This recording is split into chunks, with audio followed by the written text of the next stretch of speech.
i kanë shkaktuar dëm Byrës Kosovare të Sigurimeve në vlerë prej 1.043.000 euro. Ne sot kemi marrë urdhëresat e gjykatës për mbastisjen e shtëpive dhe lokacioneve të 47 personave, mesin e tyre një person juridik,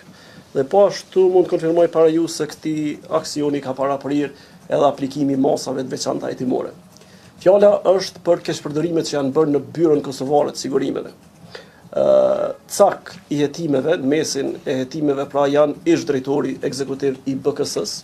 dhe ish drejtori i departamentit të hetimeve, po ashtu të Byrës Kosovare, departamentit financiar faktikisht të Byrës Kosovare të Sigurimeve, të cilët duke keqpërdorur autorizimet që ju kanë besuar nga BKS-ja,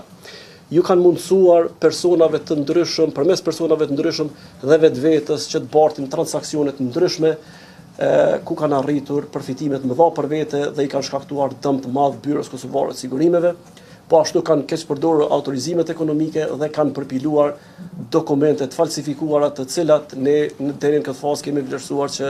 ato dokumente të dyshuara faktikisht i kanë përdorur si të mirëqena dhe përmes kësaj i kanë shkaktuar dëm Byrës Kosovare të Sigurimeve në vlerë prej 1.043.000 euro.